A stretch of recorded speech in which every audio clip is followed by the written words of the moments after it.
তাৰ বাবে আমি কেনেদৰে কৰোঁ আপনাৰ প্ৰতিটি কৰ্তব্যে প্ৰকাশিত হয়ে বাস্তব জীবনেৰ অজস্ৰী আৰু সেই যদি জ্যোতিষ মানে তোমাৰ এইটাহি প্ৰশংসাৰ মান্য দেখাই ৰাখিছা কবিনত তোমাৰ হৃদয়ৰ মাজত কিন্তু এয়া যে সময় নিজ কৰ্ম গঠন মধ্য ৰূপতে ঘটিছে অখন্ত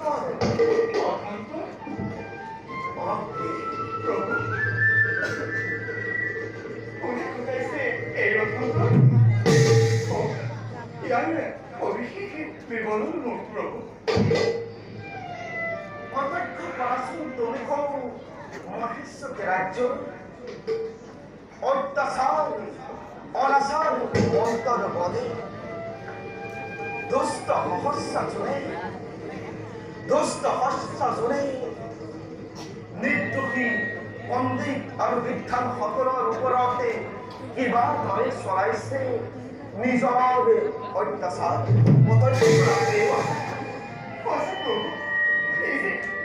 অতি অসহ্যজনক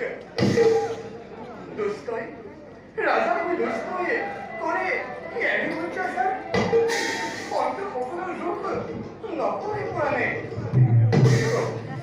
কি হ'ব ইয়াৰ উপায় তুমি নকৰ জানো সন্তসমূহক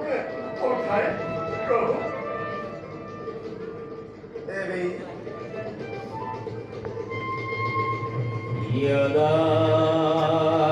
यदा हि धर्मस्य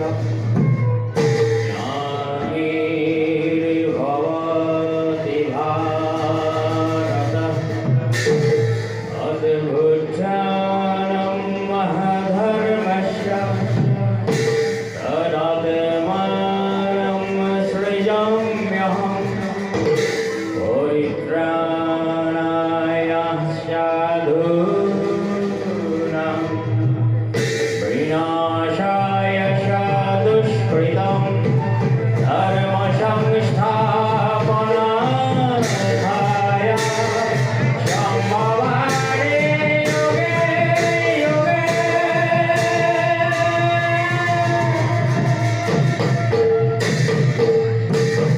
হে বিশ্বপতি হে দয়াময় তোমাকে কোটি কোটি প্রণাম প্রভু দুষ্টৰ অত্যাচাৰী নিধন কৰাই তোমাৰ প্ৰধান কৰ্তব্য দুষ্টই যেতিয়া উদ্ধণ্ডাৰীৰ সীমা চেৰাই যায় আমি তেওঁক উপযুক্ত পুৰস্কাৰে পুৰস্কৃত কৰোঁ আৰু ভক্তসকলৰে আপোন আহ্বানটো মই অপেক্ষা কৰিব নোৱাৰোঁ সেয়েহে প্ৰিয়ে মোকে জগততে ভকত বৎসৰ নামে জানে সকলৰ ত্ৰাণ কৰ্তা তোমাৰ বাহিৰে যে আৰু কোনো নাই হে দয়াময় আপোনাক